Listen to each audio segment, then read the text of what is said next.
The lunch rush at Rossi's hits like a tidal wave at exactly noon, and I'm already drowning. My notepad is clutched in my left hand, my pen in my right, and my feet are screaming in my cheap shoes that I've worn for 6 months past when I should have replaced them. But new shoes cost money, and money is something I haven't had enough of since the accident that stole my voice 3 years ago. I move between tables with practiced efficiency, smiling, nodding, writing down orders on my small spiral notepad that's become an extension of my body. Table 4 wants the chicken parmesan. Table 7 needs more water. Table 9 is ready for their check.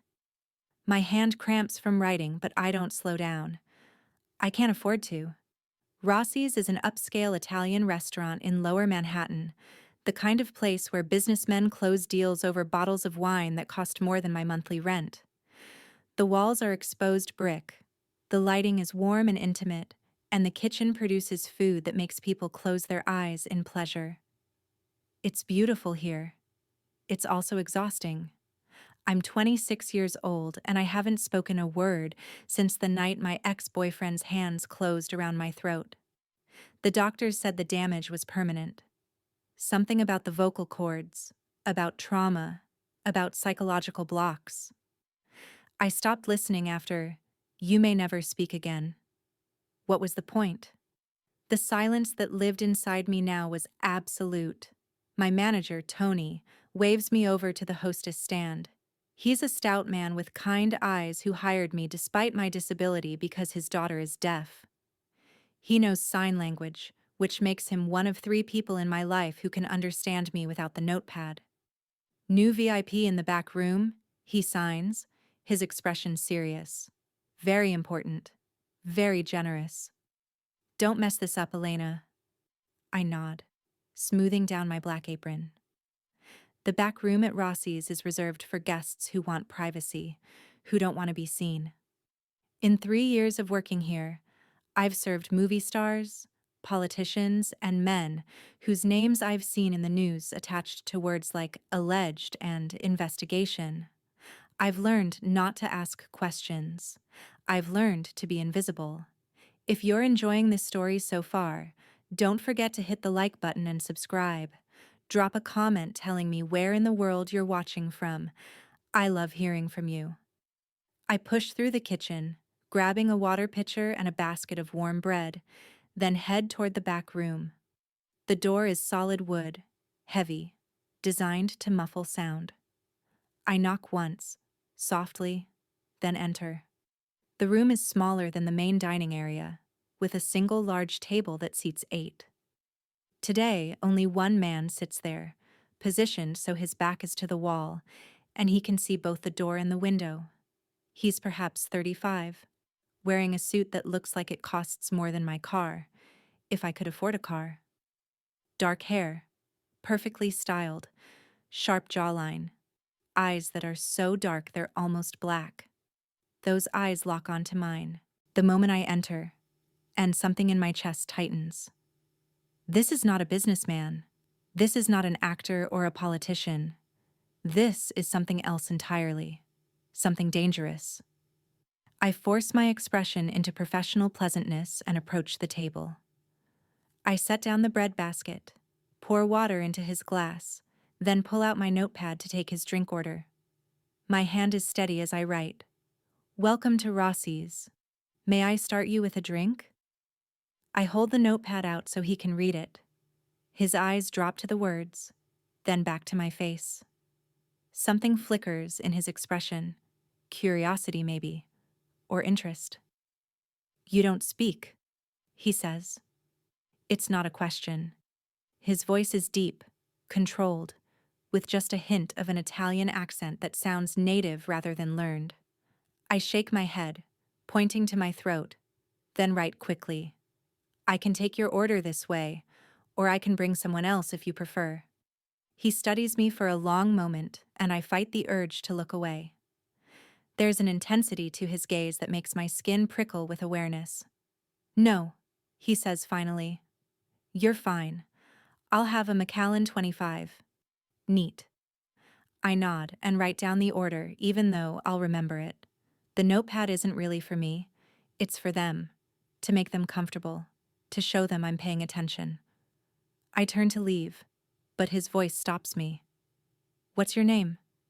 I turn back, surprised. VIPs rarely ask servers their names. I write on a fresh page. Elena. Elena, he repeats. And something about the way he says it, the careful pronunciation, the slight softness, makes my name sound different. Important. I'm Luca. I shouldn't engage. Tony's rules are clear. Be polite, be efficient, be invisible. But something about this man, about the way he's looking at me, not with pity like most people do when they realize I can't speak, but with genuine interest, makes me pause. I write, Nice to meet you, Mr. Luca. Just Luca, he corrects, a hint of a smile touching his lips. Go get my drink, Elena, then come back. I'll be ready to order.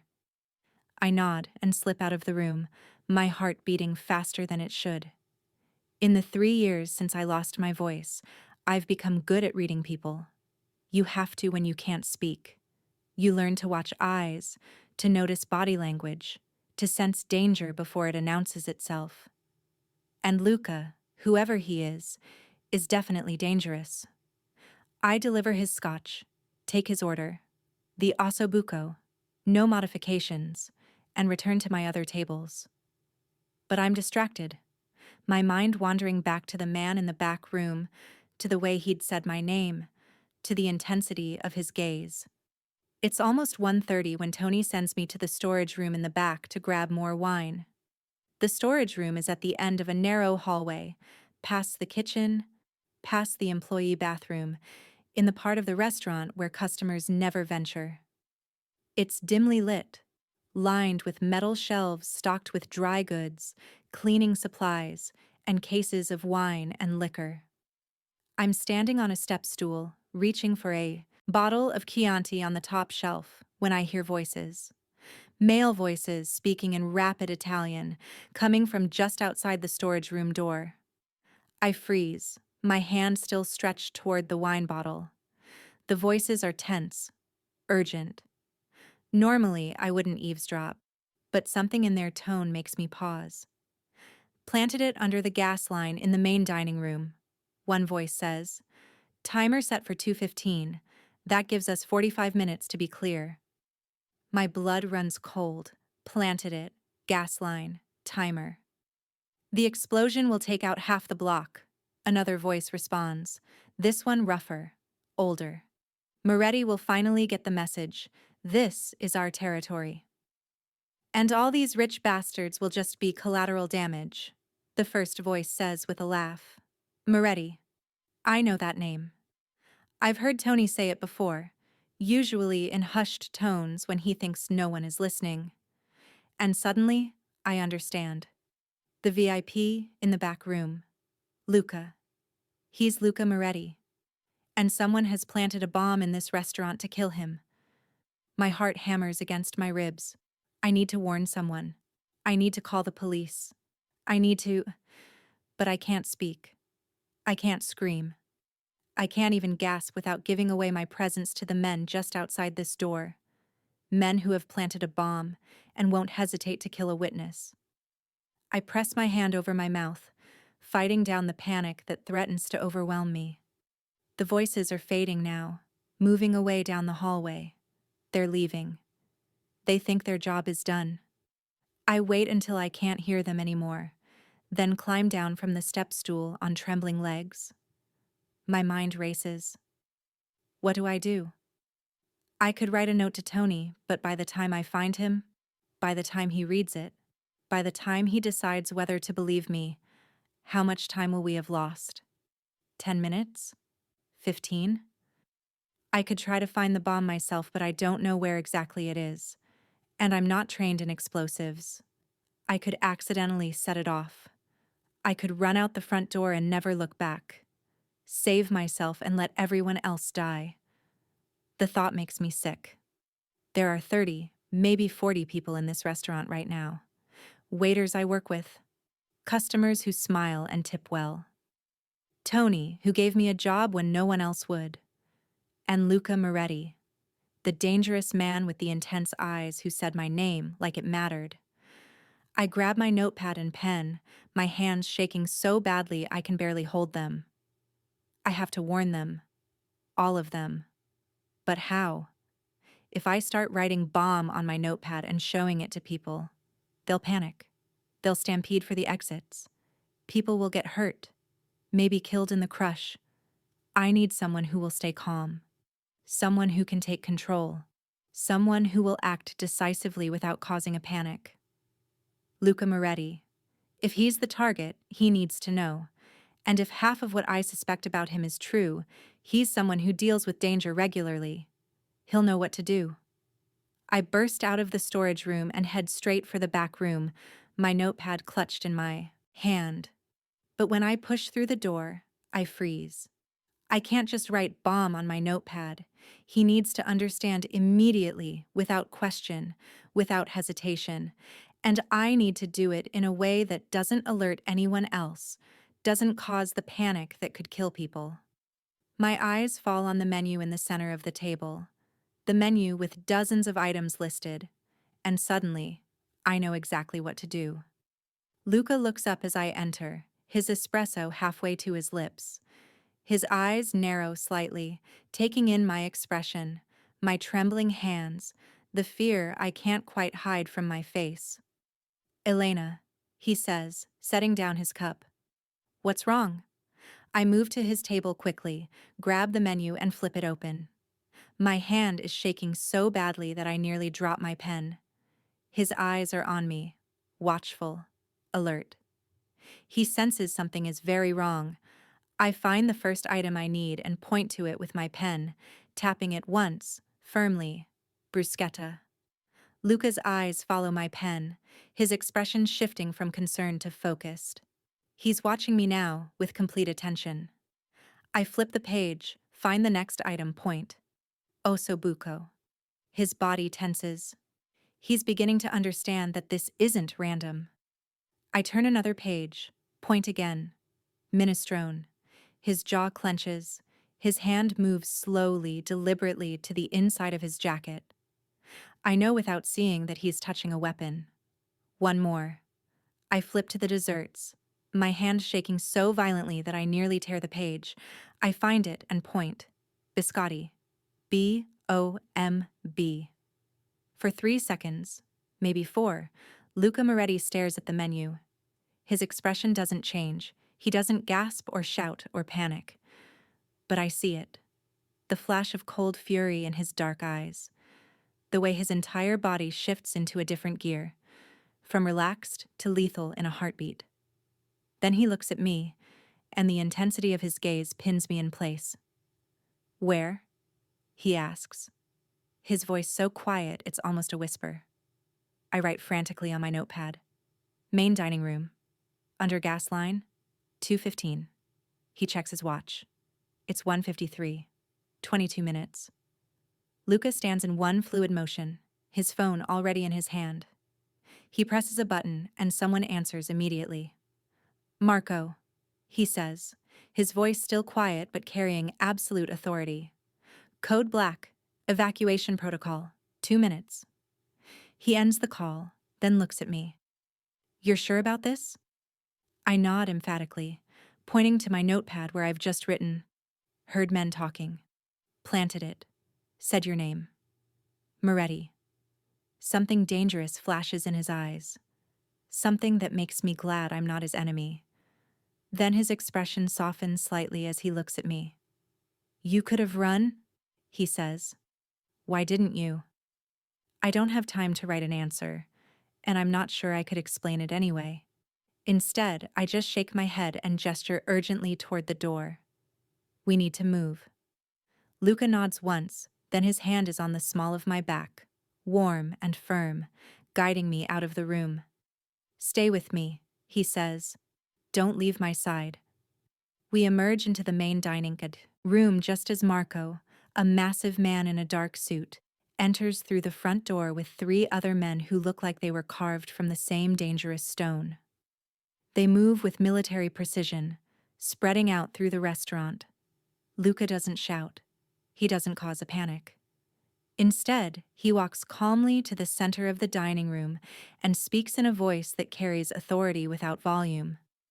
Ladies and gentlemen, I apologize for the interruption. We've received a credible threat of a gas leak in this building. For your safety, we need everyone to evacuate immediately through the front entrance in a calm and orderly fashion. Leave your belongings. Exit now. The authority in his voice, the calm certainty, makes people respond instantly. There's no panic, no stampede. Customers stand and move toward the exit. The men in dark suits, clearly Luca's security, position themselves to guide the flow of people, to keep everything orderly. Tony appears from the kitchen, his face pale, his eyes finding mine. I see the question there, but there's no time to explain. Luca's hand tightens on my back. Everyone out. Luca says again, his voice harder now. Move. The restaurant empties in less than 90 seconds. It's remarkable, really, how quickly people respond to someone who clearly knows how to command. Luca keeps me beside him the entire time, his body positioned slightly in front of mine, protective even in the midst of crisis. We're the last ones out. As we step onto the sidewalk, Luca is already on his phone again, speaking rapidly in Italian to someone about bomb squads and police and securing the perimeter. His men have cordoned off the street, keeping the evacuated customers and staff at a safe distance. I'm shaking now, the adrenaline that got me through the last few minutes starting to fade, leaving me cold and weak. Luca ends his call and turns to me, his eyes scanning my face with an intensity that makes me feel exposed. You saved approximately 40 lives today, he says quietly, including mine. I shake my head, trying to minimize it, but he catches my chin gently, forcing me to meet his eyes. Don't, he says. Don't diminish what you did. You were terrified. I could see it in your eyes. But you didn't run. You warned us. You saved us. His thumb brushes across my cheek, and I realize with surprise that I'm crying. Silent tears streaming down my face, my body finally processing the terror of the last 20 minutes. What's your full name? He asks. I reach for my notepad with trembling hands and write, Elena Rossi. Elena Rossi, he repeats, memorizing it. You work here how long? 3 years. Family? I hesitate, then write. No one. Just me. Something shifts in his expression, something I can't quite identify. Before he can respond, there's a massive explosion. The force of it knocks us both backward. Luca's arms come around me instantly, turning so his body takes the impact as we hit the pavement, shielding me from the blast. Windows shatter. Car alarms scream. Dust and debris fill the air. And Rossi's, the restaurant where I've worked for 3 years, erupts in flames. When the initial shockwave passes, Luca pulls back slightly, his eyes searching my face. Are you hurt? I shake my head, though I can barely hear my own thoughts over the ringing in my ears. He's still holding me, his body covering mine, protecting me from falling debris. Around us, people are screaming. Sirens are wailing in the distance, and the restaurant is being consumed by fire. But all I can focus on is Luca Moretti's dark eyes, the way he's looking at me like I'm something precious, something worth protecting. You're coming with me, he says, and it's not a request. You're not safe here. They'll know someone warned us. They'll look for who that was. I want to protest, want to say I can take care of myself, but the words won't come. They never do. And besides, he's right. Whoever planted that bomb will want to know how their plan failed. And if they find out it was me? I nod, and Luca pulls me to my feet. His arm stays around my waist, steady and strong. Marco appears beside us, his phone pressed to his ear, coordinating something. Car's ready, boss, he says. Police are 3 minutes out. Then we leave in 2, Luca replies. He looks down at me. Do you trust me, Elena? It's an absurd question. I met him an hour ago. He's clearly a dangerous man, involved in a world where people plant bombs in restaurants.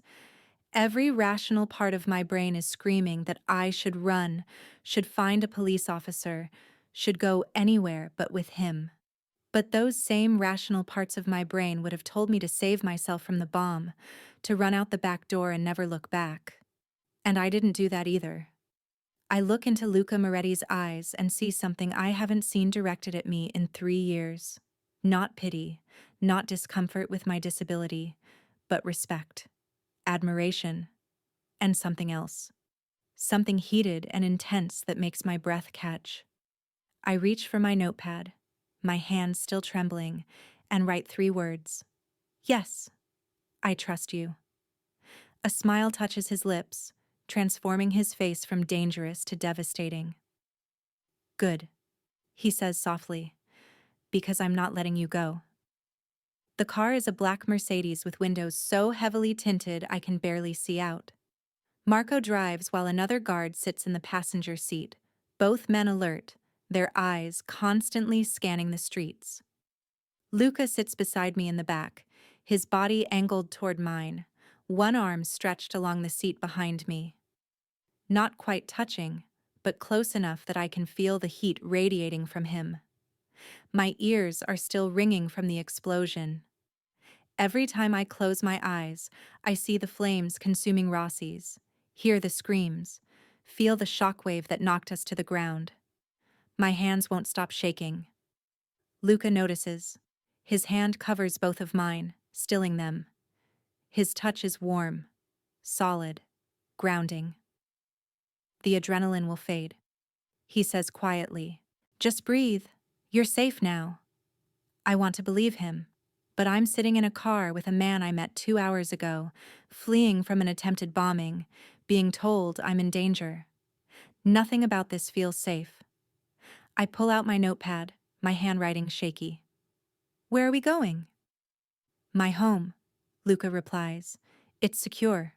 No one gets in without my permission. What about the police? Shouldn't I give a statement? His jaw tightens slightly. The police will want to talk to everyone who is in the restaurant. But right now, you're safer with me than in a police station. The men who did this, they have eyes everywhere. If you walk into the precinct, they'll know within the hour that someone warned us, and they'll come looking for you. The thought sends ice through my veins.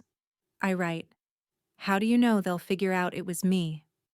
Because I would, he says simply. The bomb was set to go off at 2:15, during the peak of lunch service. We evacuated at 1:55.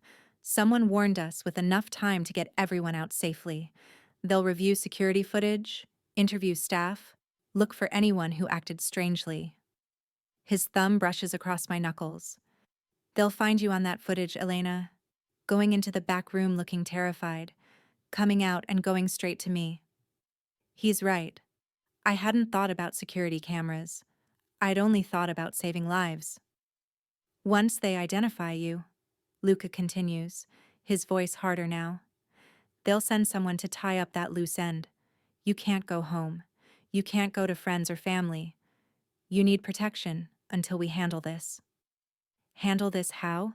The look he gives me is cold enough to freeze blood. By finding who sent them and making sure they never threaten what's mine again. The possessiveness in his voice, the casual way he said, "What's mine," should probably frighten me. Instead, it sends an unwelcome flutter through my stomach. We drive for 20 minutes, leaving Manhattan behind, crossing into New Jersey. The neighborhoods gradually become more affluent, houses getting larger, properties more sprawling, until we turn onto a private road that winds through tall trees. At the end sits a massive estate, all stone and glass, surrounded by walls topped with subtle security cameras. Gates open automatically as we approach. Marco pulls into a circular driveway, and I stare up at the house, my mouth falling open slightly. This isn't just wealth. This is fortress-level security disguised as luxury. Luca helps me out of the car, his hand at my elbow, and guides me toward the entrance. The front doors, massive wooden things that look like they belong on a medieval castle, open before we reach them. A woman in her 50s, dressed in an elegant gray dress, stands waiting. Rosa, Luca says, switching to Italian. This is Elena Rossi. She'll be staying with us. She'll need clothes, toiletries, whatever she requires. The guest suite in the East Wing. Rosa's eyes sweep over me, taking in my cheap work clothes, my trembling hands, my wide-eyed fear. Her expression softens. Of course, Mr. Moretti. Welcome, Elena. She speaks in accented English, clearly for my benefit. I nod my thanks, not bothering with the notepad. The exhaustion is hitting me now, making my limbs feel heavy.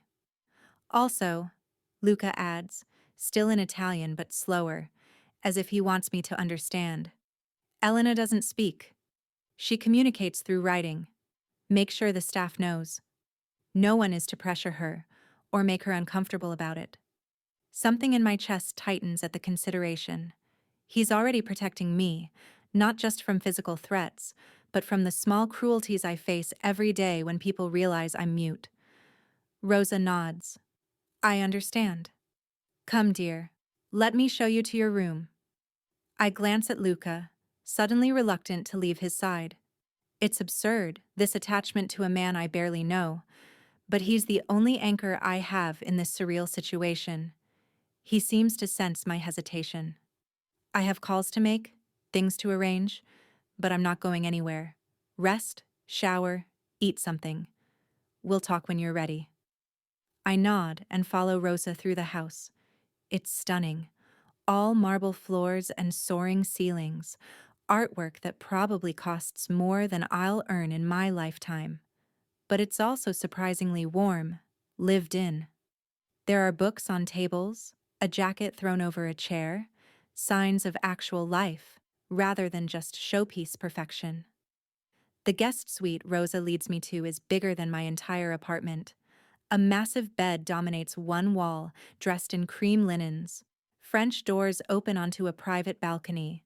The attached bathroom has both a shower and a soaking tub, all gleaming marble and gold fixtures. Mr. Moretti asked me to provide clothes, Rosa says, opening the closet to reveal several outfits already hanging there. I guessed your size, but if anything doesn't fit, let me know. Dinner is at 7, but I can bring you something now if you're hungry. I pull out my notepad. Thank you. You're very kind. I'm not hungry right now. Just tired. Rosa's smile is genuinely warm. Then rest. You're safe here, Elena. Mr. Moretti doesn't bring people into his home lightly. If you're under his protection, no one will harm you. After she leaves, I sink onto the edge of the bed, my legs finally giving out. The enormity of what's happened crashes over me. This morning, I woke up in my tiny apartment, worried about making rent and whether Tony would let me pick up extra shifts. Now that apartment is probably being watched by people who want to kill me. My workplace is a smoking ruin, and I'm sitting in a mansion owned by a man who is clearly far more than just a wealthy businessman, a mafia boss. That's what Luca Moretti is.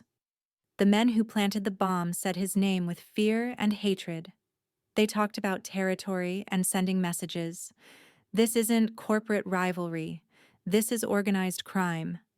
And I just saved his life. I should be terrified. I should be planning how to escape, how to go to the police, how to get back to my normal life. But as I lie back on the impossibly soft bed, staring at the ceiling, I can't shake the memory of Luca's eyes when he looked at me. The way he'd positioned his body to shield mine from the blast. The gentleness in his touch when he'd stilled my trembling hands. Don't let her leave, he'd said into his phone as we drove away from the burning restaurant. I'd heard it clearly. Not a request to his men, but a command. I'm a prisoner here, however gilded the cage. The thought should frighten me. Instead, inexplicably, it makes me feel safe. I must have fallen asleep because when I wake, the room is darker, evening shadows stretching across the floor. Someone has draped a soft blanket over me. On the nightstand sits a tray with tea, fruit, and delicate sandwiches. I sit up slowly, my body aching from tension and the earlier fall. My phone, I realize suddenly. It was in my apron pocket at the restaurant. Gone now, consumed by flames or left behind in the chaos. I have no way to contact anyone, no way to let anyone know I'm alive. Not that there's anyone to call. No family. The few friends I'd made in New York were casual work friendships. Nothing deep. I'd kept myself isolated, afraid that getting close to people meant revealing the broken parts of me. There's a soft knock at the door. I call out without thinking, forgetting for a moment that no sound will emerge, then grab my notepad and write, "Come in." I hold it up just as the door opens. Luca stands in the doorway, and my breath catches. He's changed clothes, now wearing dark slacks and a black sweater that emphasizes his broad shoulders. His hair is slightly damp, as if he's recently showered. He looks less formal than before, but no less dangerous. "You slept," he observes, his eyes sweeping over me with an intensity that makes me aware of how rumpled I must look. "Good. You needed it." I gesture to the tray of food, then write, "Thank you for all of this." He steps into the room, closing the door behind him. The space suddenly feels smaller with him in it. "You saved my life, Elena, and the lives of my men, my staff, innocent customers. Providing you safety and comfort is the least I can do." I write quickly. "Who were they? The men who planted the bomb?" Luca's expression darkens. He moves to the window, looking out at the manicured grounds. "The Castellano family. We've been at odds for years over territory in Lower Manhattan. They've been trying to push me out, take over my operations." His jaw clenches. "But targeting civilians, risking innocent lives, that crosses a line. What will you do?" He turns back to me, and the cold fury in his eyes makes me grateful I'm not his enemy. "I will remind them why crossing me is a mistake." The casual way he says it, the absolute certainty, sends a shiver through me. This is who he really is. Not the polite VIP ordering osso buco, but a man who commands an empire built on violence and fear. I should be repulsed. Instead, I'm fascinated. If you're hooked on this story, make sure to subscribe and turn on notifications so you never miss an upload. Your support means everything and helps me bring you more emotional stories like this one. "How long do I need to stay here?" I write, though part of me isn't sure I want to know the answer. Luca crosses the room, sitting on the edge of the bed beside me. He's close enough that I can smell his cologne, something expensive and masculine that makes my pulse quicken. "Until it's safe," he says, "until the Castellanos are dealt with, and the threat to you is eliminated." His hand reaches out, tucking a strand of hair behind my ear. The gesture is intimate, tender. "But I need you to understand something, Elena. You're not a prisoner here. If you truly want to leave, I won't stop you. But the moment you walk out that door, you're vulnerable. They will find you, and they won't hesitate. So I'm trading one cage for another." He reads my words, and something like pain flashes across his face. "Is that what this feels like? A cage?" I hesitate, then write honestly, "I don't know what this feels like." "Neither do I," he admits quietly.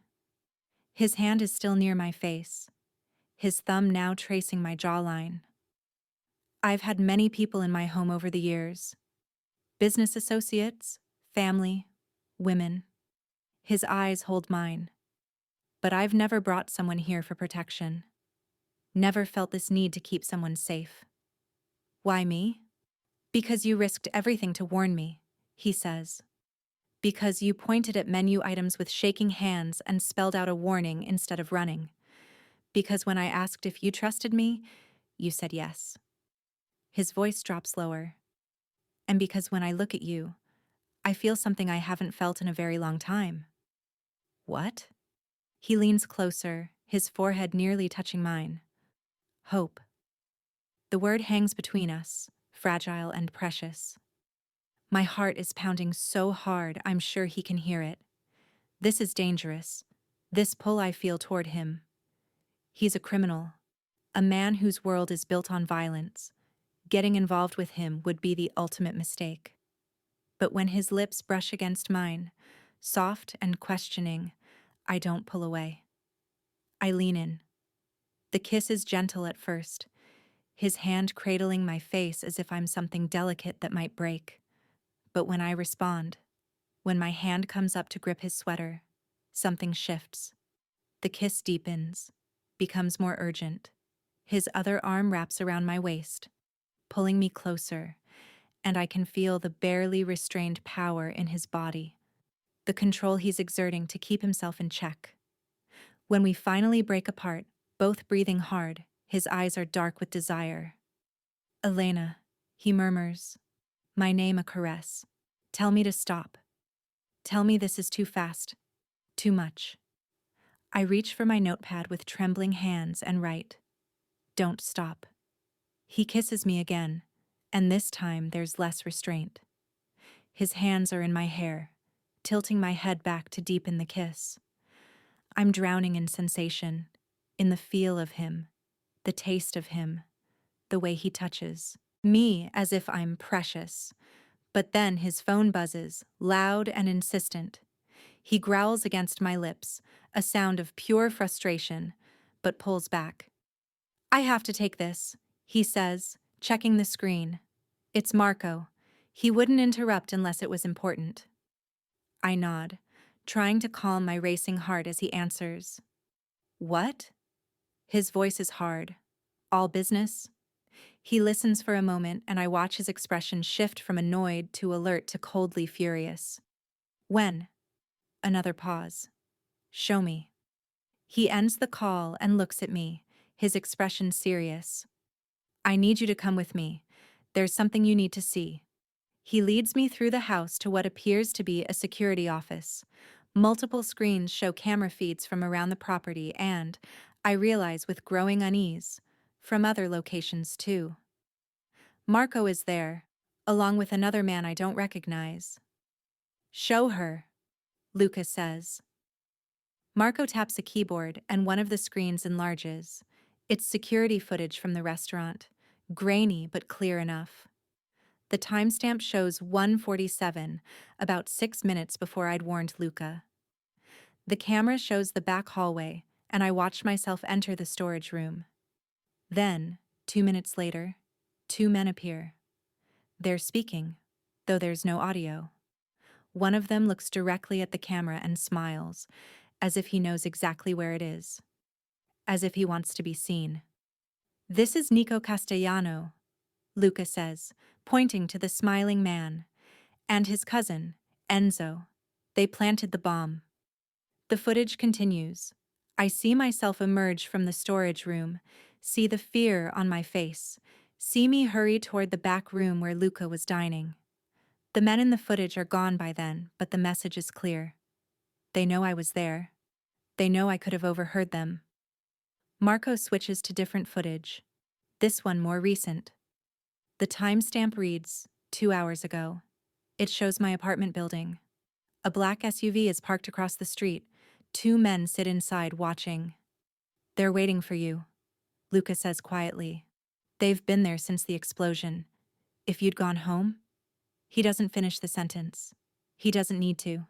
I write with shaking hands. What do we do? We? Luca turns to me, something fierce in his eyes. We do nothing. You stay here, where you're safe. I handle the Castellanos. How? He exchanges a look with Marco, some wordless communication passing between them. The less you know, the safer you are. I shake my head emphatically and write. I'm already involved. I deserve to know. Lucas studies me for a long moment, then sighs. You're right. You do. He gestures to the screen. The Castellanos made this personal when they targeted me in a public place, risking innocent lives. That's not how we operate. There are rules, even in our world. His voice hardens. They broke those rules. Now they'll face the consequences. What consequences?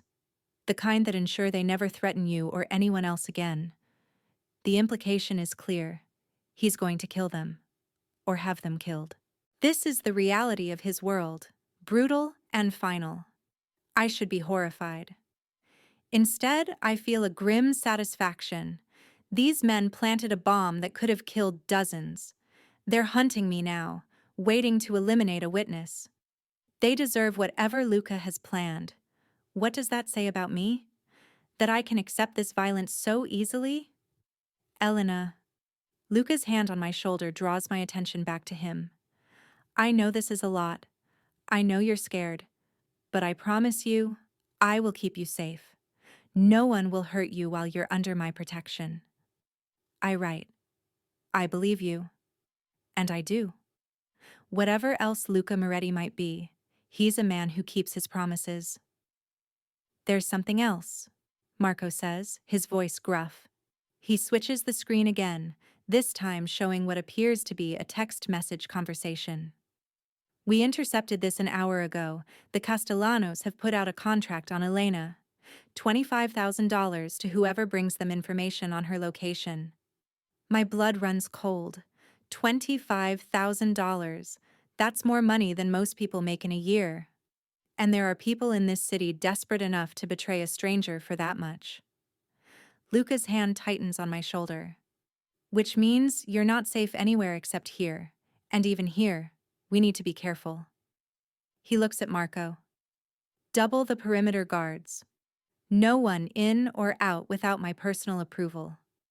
Run background checks on every staff member again. Look for any connections to the Castellano family. Marco nods. Already in progress, boss. Luca turns back to me. I'm sorry, Elena. I know you didn't ask for any of this. But you're in my world now, whether we intended it or not. His eyes search mine, and I take care of what's mine. There it is again. That possessiveness. That claim. I should resist it. Should insist I'm not his. That I can take care of myself. But the truth is, I can't. Not against men with guns and contracts and the willingness to kill. I need Luca's protection. I need his strength. And God help me. I want it. Want him. I reach up and touch his face, my palm against his jaw. He leans into the touch, his eyes closing briefly. When they open again, the vulnerability I see there takes my breath away. Stay with me tonight, he says softly. Not like that. Just stay. I need to know you're safe. I nod, and he takes my hand, lacing our fingers together. As we leave the security office, I catch Marco's expression. He's watching us with something that might be concern or might be approval. I can't tell. Luca leads me back toward my room, but then veers down a different hallway. My room is more secure, he explains. Reinforced walls, panic room connected if needed. You'll be safer there. His bedroom is masculine and surprisingly sparse. A massive bed dominates the space, but unlike the guest room's ornate elegance, this room is functional, comfortable, real. The bathroom is through there, he says, gesturing. Take whatever you need. I'll be just outside, making some calls. But I don't want him outside. I want him here, solid and real. A barrier between me and the fear that's threatening to overwhelm me now that the adrenaline has fully faded. I grab his hand as he turns to leave, pulling him back. His eyes widen slightly in surprise. I write quickly, "Don't go. Stay." Something in his expression softens. "Okay," he says simply. "I'll stay." He makes his calls from the armchair by the window while I shower in his bathroom, washing away the smell of smoke and fear. When I emerge in the sleep clothes Rosa had provided, soft cotton that's far nicer than anything I own, Luca is off the phone, standing by the window, staring out at the night. I approach slowly, and he turns, his eyes sweeping over me. "Come here," he says, and it's not a command, but a request. I close the distance between us, and he pulls me into his arms, just holding me. No urgency, no desire, just comfort. His heartbeat is steady against my ear, his hand stroking my hair. I've spent my entire adult life building walls, he murmurs, keeping people at a distance. It's safer that way, in my world. Caring about someone makes you vulnerable. His arms tighten around me. But you, Elena, you walked through every wall I had with a notepad and spelling bomb with menu items. I pull back slightly to look up at him, to see the truth in his eyes. I don't know what happens next, he admits. I don't know how this ends, but I know I don't want to let you go. I write on the notepad I've been carrying, then don't. He kisses me then, slow and deep, and when he guides me toward the bed, I don't resist. We lie down together, fully clothed, his arms around me, my head on his chest. Safe, protected. And for the first time in 3 years, since the night I lost my voice, I feel like maybe I'm not alone anymore. But outside, in the darkness, men with guns and evil intentions are planning. The Castellanos won't stop. The contract on my head won't disappear. The war has only just begun. And I'm right in the center of it. I wake to sunlight streaming through unfamiliar windows and the warmth of Luca's body still wrapped around mine. For a moment, I lie perfectly still, savoring this feeling of safety, of being held. His breathing is deep and even against my hair. One arm draped possessively across my waist. Then reality crashes back. The bomb, the contract, the men waiting to kill me. I shift slightly and Luca's arm tightens reflexively, pulling me closer even in sleep. It's such an unconscious gesture of protection that something in my chest aches. His eyes open slowly, focusing on my face. For a moment, his expression is unguarded, soft with something that looks like wonder. Then awareness returns, and with it, the hardness that seems to be his armor. "Good morning," he murmurs, his voice rough with sleep. "Did you rest?" I nod, reaching for the notepad I'd left on the nightstand. "Better than I have in months. Thank you." He reads it and smiles, a real smile that transforms his face. "You don't need to thank me for letting you sleep in my bed, Elena. I should thank you for trusting me enough to stay." Before I can respond, there's a sharp knock at the door. Luca's entire demeanor shifts instantly, from relaxed to alert. "What?" he calls out, his voice hard. "Marco, boss, we have a situation." Luca is out of bed in seconds, crossing to the door. I sit up, pulling the blanket around me, suddenly cold without his warmth. Marco's expression is grim as Luca opens the door. "The Castellanos hit one of our warehouses last night. 3 of our men are dead. They left a message." He hands Luca his phone. I watch Luca's face as he reads whatever is on the screen. His expression doesn't change, but his hand clenches around the phone so tightly I hear the case crack. When he looks up, his eyes are chips of black ice. "Assemble everyone," he says quietly. "War room. 10 minutes." Marco nods and leaves. Luca turns back to me, and I can see him physically softening as he approaches, trying to hide the fury I just witnessed. "I need to handle some business," he says. "Rosa will bring you breakfast. Stay in this room or yours. Don't go anywhere alone." I grab my notepad. What did the message say? His jaw clenches. "Nothing you need to worry about." "Luca, don't shut me out." He sits on the edge of the bed, taking my hands in his. "They threatened you, Elena. Specifically. Said they know you're here, that it's only a matter of time before they get to you." His eyes are fierce. "But they won't. I promise you that."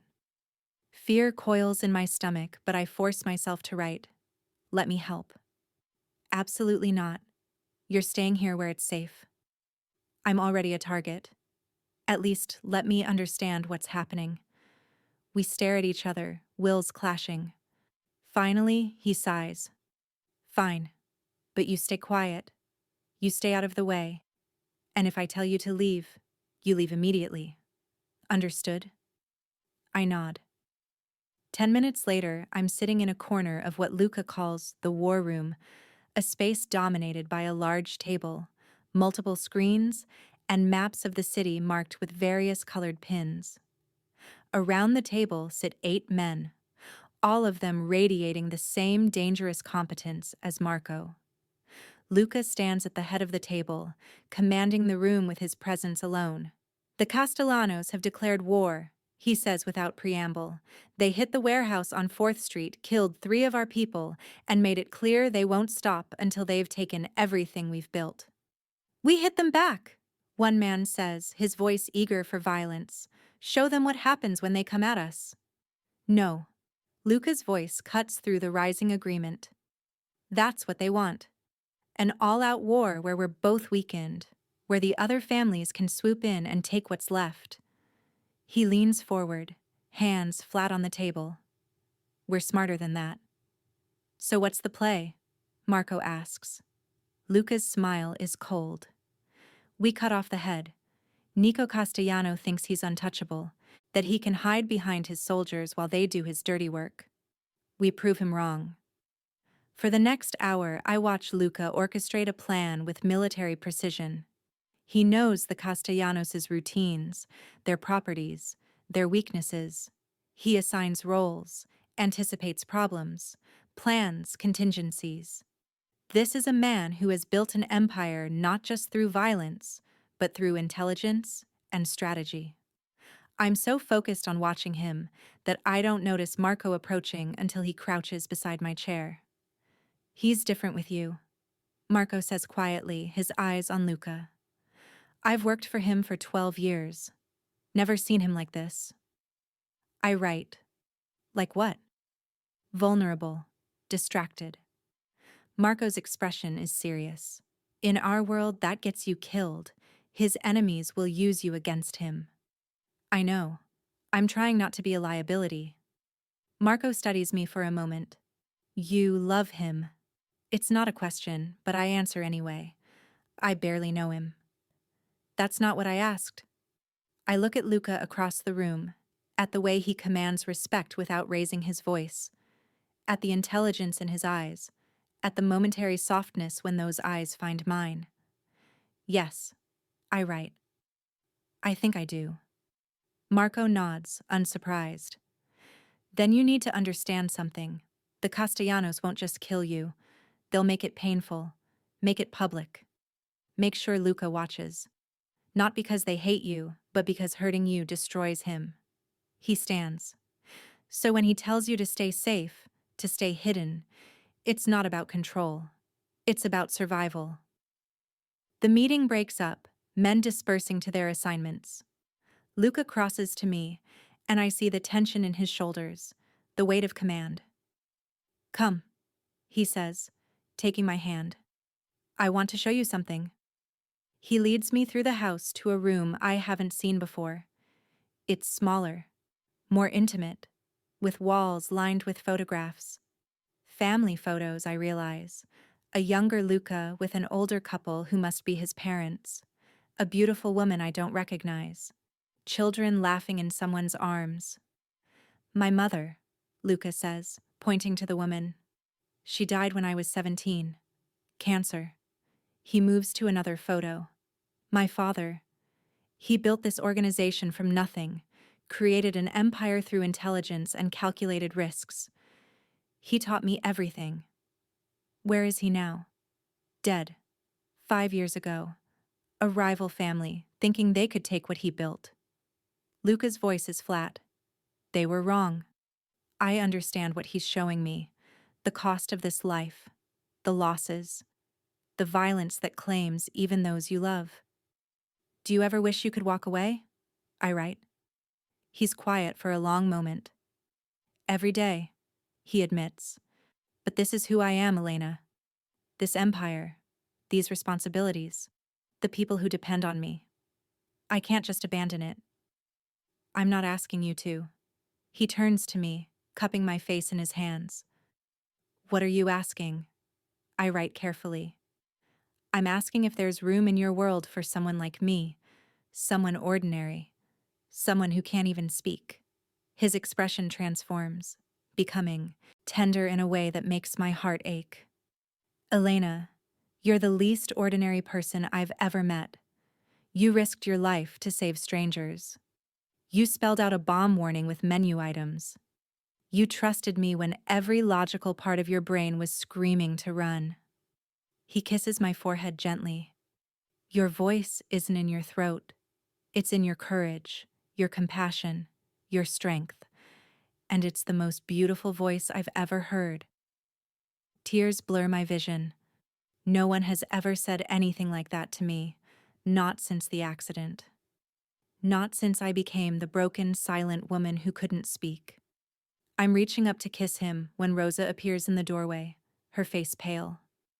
Mr. Moretti, the perimeter alarm. Someone's breached the south gate.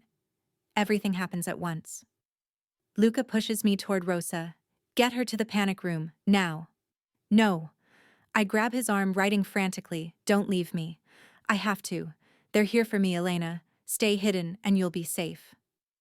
Boss! Marco's shout echoes through the house. Multiple vehicles, at least 20 men. They're armed. 20 men. The Castellanos have brought an army. Luca pulls out his phone, barking orders. His men are responding, taking positions. But I can see it in his eyes. This isn't a fight he's confident he can win. Not here, not with me in the house as a target. Rosa is pulling at my arm, trying to get me to the panic room, but I resist. An idea is forming, reckless and dangerous, but possibly our only chance.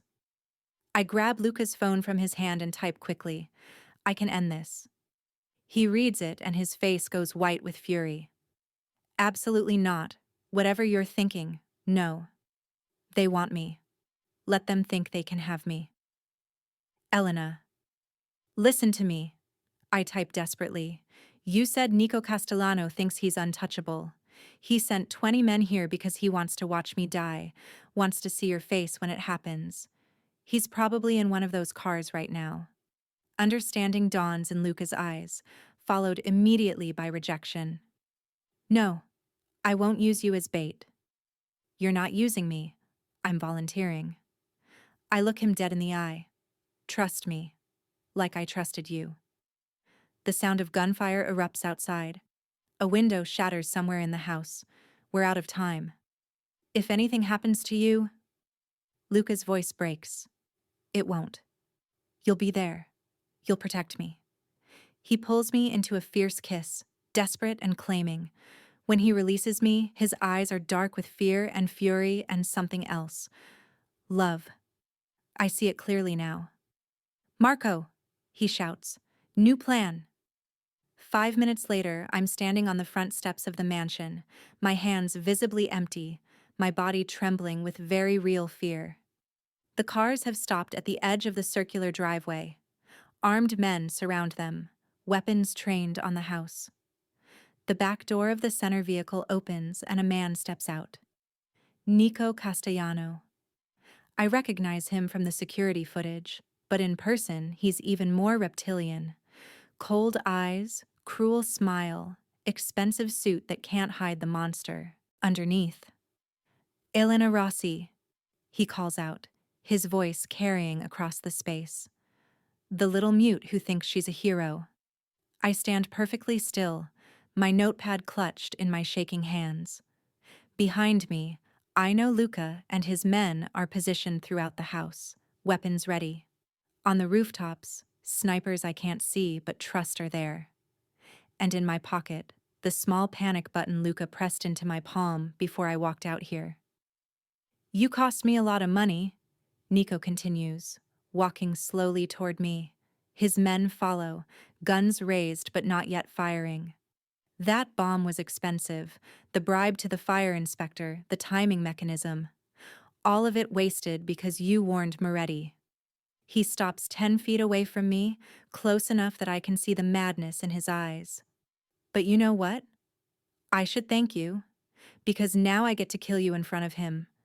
I get to watch Luca Moretti break. He smiles. And then I'll kill him too. I write on my notepad, my hands shaking so badly the words are barely legible. I hold it up. You'll try. He laughs. You've got courage, I'll give you that. Stupid, but courageous. He raises his gun, pointing it directly at my chest. Any last words? Oh wait, you don't have any. The world seems to slow down. I see Nico's finger tighten on the trigger. I see the cruel satisfaction in his eyes, and then I press the panic button in my pocket. Everything explodes into chaos. The snipers open fire first, taking out Nico's men with precision. Luca's guards pour from the house, weapons blazing. I drop to the ground, covering my head as bullets fly overhead. Through the chaos, I see Luca. He's moving toward me with single-minded focus, taking down anyone who gets in his way. His face is a mask of cold fury, but his eyes when they find me are pure fear. He reaches me, his body covering mine. Are you hurt? I shake my head, too terrified to even reach for my notepad. Stay down, he orders. Then he's up again, moving toward where Nico Castellano is taking cover behind his car. The gunfire is deafening. Men are screaming. The smell of cordite fills the air. This is war, brutal and final. I see Nico pop up from behind the car, his gun trained on Luca's back. Without thinking, without planning, I grab a rock from the landscaping and throw it as hard as I can. It hits Nico's arm just as he fires. The shot goes wide, missing Luca by inches. Luca spins, sees Nico, and the two men face each other across the bloody driveway. For a moment, everything seems to pause. Then Luca raises his gun. This is for threatening what's mine, he says, his voice cold as death. He fires once. Nico Castellano drops. The remaining Castellano men, seeing their leader dead, throw down their weapons. It's over in less than 5 minutes. 5 minutes of violence that will haunt my dreams forever. But we're alive. Luca holsters his weapon and turns to me, pulling me to my feet and into his arms. He's shaking, I realize. This man who just executed someone without hesitation is trembling as he holds me. Never again, he mutters into my hair. Never again do you put yourself in danger like that. I pull back and write. It worked. I don't care. I can't. He can't finish the sentence. Instead, he kisses me, hard and desperate, claiming me in front of his men and the dead bodies and the smoking ruins of the battle. When we finally break apart, Marco is approaching, his expression grim but respectful. Cleanup crew is on the way. Police are paid off. We'll handle the bodies. Luca nods, then looks down at me. This is my world, Elena. This is what it means to be with me. Blood and violence and constant danger. I write, my hand still shaking. I know. I'm still here. Why? The question is raw, vulnerable. Why would you choose this? Choose me? I write 3 words. Because I love you. He stares at the words for a long moment, then crushes me against him. I love you too, he whispers. God help us both. But I love you. The new restaurant is beautiful. Rossi's has risen from the ashes, rebuilt with Luca's money, but my vision. We kept the name, kept the warm lighting and exposed brick, but added better security. Much better security. I move through the dining room, checking tables, greeting regulars. I still can't speak, but I've learned that my notepad can be charming. Customers find it endearing, this silent waitress who communicates through written words and genuine smiles. But I'm not just a waitress anymore. The restaurant is mine now, a gift from Luca. You saved lives here, he'd said when he handed me the papers. You deserve to build something new in its place. Tony came back as manager. Most of the original staff returned. We've hired new people too, carefully vetted by Luca's security team. Everyone who works here is protected, connected to Luca's organization in some way. Safe. I look up as the door opens and Luca walks in, devastating in his suit, his eyes finding mine immediately. Even after 3 months, my heart still skips when I see him. He crosses to me, oblivious to the curious stares of customers who recognize him from the news coverage of the Castellano incident. The official story was gang violence, nothing to do with Luca Moretti, legitimate businessman. The police report said so. "How's your day?" he asks, pulling me into his arms despite the public setting. I write, "Better now." He smiles and kisses me softly. "I have something for you." He produces a small velvet box and my heart stops. "Before you panic," he says quickly, reading my expression. "It's not what you think. Not yet anyway." He opens the box to reveal a delicate necklace with a small pendant. A microphone, I realize, rendered in diamonds. "It's symbolic," he explains. "You don't need your voice to be heard, Elena. You've proven that every single day since I met you." His eyes are intense, full of love. "But if you ever want it back, if there are procedures or therapies we haven't tried, we'll do them. Whatever it takes, whatever you want." Tears blur my vision. "I've been to specialists, of course," Luca insisted. "They all say the same thing. The physical damage could potentially be repaired, but the psychological block is harder to overcome." My voice is locked inside me, trapped by trauma. But maybe, with time, with love, with safety, I could find it again. I write, "I don't need my voice to tell you I love you, but thank you for seeing me, for hearing me even in my silence." He fastens the necklace around my throat, his fingers gentle. "You're the strongest person I know," he murmurs. "You survived an abusive relationship. You rebuilt your life. You saved dozens of people, including me." He kisses my temple. "Your voice isn't gone, Elena.